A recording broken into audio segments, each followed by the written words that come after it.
KPSC ಕರೆದಿರುವಂತಹ veterinary medical officers ಅಥವಾ veterinary officers 400+ vacancies ಇದೆ. ಸೊ ಈ 400+ ವೇಕೆನ್ಸೀಸ್ ಬಂದ್ಬಿಟ್ಟು ಗ್ರೂಪ್ ಎ, ಕೆಪಿಎಸ್ಸಿ ಕರೆದಿರುವಂತಹ ಗ್ರೂಪ್ ಎ ಪೋಸ್ಟ್ ಇದು.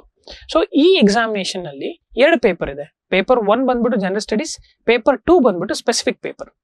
ಪೇಪರ್ 1 ಜನರಲ್ ಸ್ಟಡೀಸ್ ತುಂಬಾನೇ ಚಾಲೆಂಜಿಂಗ್ ಅಂತ ಹೇಳ್ತಿದ್ದಾರೆ ನಮ್ಗೆ ಬರ್ತಿರುವಂತ ಮೆಸೇಜಸ್ ಸುಮಾರು ಜನ.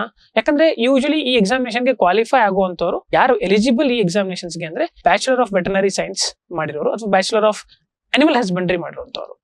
ಸೊ ಯೂಶಲಿ ಇವರಿಗೆ ಪೇಪರ್ 2 ಈಸಿ, ಯಾಕಂದ್ರೆ ಪೇಪರ್ 2 ಬಂದ್ಬಿಟ್ಟು ಸ್ಪೆಸಿಫಿಕ್ ಪೇಪರ್ ವೆಟರ್ನರಿ ಸೈನ್ಸಸ್ ಮೇಲೆ ಇರುತ್ತೆ, ಅನಿಮಲ್ ಹಸ್ಬೆಂಡ್ರಿ ಮೇಲೆ ಇರುತ್ತೆ. ಓಕೆ, ಸೊ ಆ ಪೇಪರ್ನ ಈಸಿ ಕ್ರ್ಯಾಕ್ ಮಾಡ್ತಾರೆ. ಬಟ್ ಪೇಪರ್ 1 ಬಂದ್ಬಿಟ್ಟು 300 ಮಾರ್ಕ್ಸ್ಗೆ ಸೊ ಜನರಲ್ ಸ್ಟಡೀಸ್ ಇರೋದ್ರಿಂದ ಹೇಗೆ ಓದ್ಬೇಕು ಅಂತ ಕೇಳ್ತಾರೆ. ಈ ಜನರಲ್ ಸ್ಟಡೀಸ್ ಅಲ್ಲಿ ಏನೇನು ಸಬ್ಜೆಕ್ಟ್ಸ್ ನೀವು ಕವರ್ ಮಾಡಬೇಕು ಅಂದ್ರೆ, ಒಂದು current affairs, very very important part. Current affairs national ಮತ್ತೆ ಇಂಟರ್ನ್ಯಾಷನಲ್ ಇಂಪಾರ್ಟೆನ್ಸ್ ಮತ್ತೆ ಸ್ಟೇಟ್ ಇಂಪಾರ್ಟೆನ್ಸ್, ಜೊತೆಲಿ ಬಜೆಟ್, ನ್ಯಾಷನಲ್ ಬಜೆಟ್ ಕೂಡ ಮತ್ತೆ ಕರ್ನಾಟಕ ಸ್ಟೇಟ್ ಬಜೆಟ್ ಕೂಡ, economic survey, national economic survey ಕೂಡ ಮತ್ತೆ ಕರ್ನಾಟಕ ಎಕನಾಮಿಕ್ ಸರ್ವೆ ಕೂಡ ಇಂಪಾರ್ಟೆಂಟ್ ಆಗುತ್ತೆ.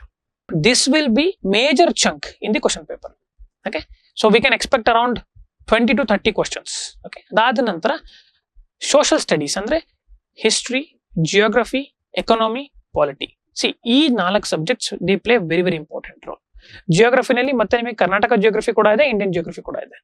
ಓಕೆ, ದೆನ್ ಹಿಸ್ಟ್ರಿನಲ್ಲಿ ಕರ್ನಾಟಕ ಹಿಸ್ಟ್ರಿ ಕೂಡ ಇದೆ, ಇಂಡಿಯನ್ ಹಿಸ್ಟ್ರಿ ಕೂಡ ಇದೆ.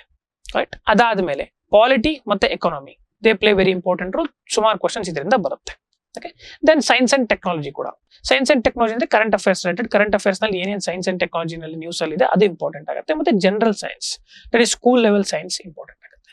ಇದ್ರ ಜೊತೆನಲ್ಲಿ ಮೆಂಟಲ್ ಎಬಿಲಿಟಿ. ಕೆಪಿಎಸ್ಸಿ ಯಾವಾಗಲೂ ಮೆಂಟಲ್ ಎಬಿಲಿಟಿ ಕ್ವಶನ್ಸ್ ನ ಕೇಳುತ್ತೆ. ಮೆಂಟಲ್ ಎಬಿಲಿಟಿ ಕ್ವಶನ್ಸ್ ಬಂದ್ಬಿಟ್ಟು ಅಪ್ ಟು 10th ಸ್ಟ್ಯಾಂಡರ್ಡ್ ಲೆವೆಲ್ಗೆ ಕ್ವಶನ್ಸ್ ಇರುತ್ತೆ. So mental ability is very very important. So ಇದು ಎಲ್ಲ ಸೇರಿಸ್ಬಿಟ್ಟು ನಿಮಗೆ 100 ಕ್ವಶನ್ಸ್ ಇರುತ್ತೆ ಫಾರ್ 300 ಮಾರ್ಕ್ಸ್. ಇದಕ್ಕೆ ಸರಿಯಾದಂತ ಕೋರ್ಸ್ ಯಾವುದು ಅಂತ ಕೇಳ್ತಾ ಇದ್ರು ತುಂಬಾ ಜನ. ಸೊ ಹಾಗಾಗಿ ನಾವು ಈ ಕೋರ್ಸ್ ನ ತಂದಿದ್ದೀವಿ. ವೆಟರ್ನರಿ ಮೆಡಿಕಲ್ ಆಫೀಸರ್ಸ್ಗೆ ಅಂತಾನೆ ಜನರಲ್ ಸ್ಟಡೀಸ್ಗೆ ಅಂತ ಈ ಕೋರ್ಸ್ ತಂದಿದ್ದೀವಿ. ಸೊ ಈ course you can avail at the description, link given in the description. Thank you.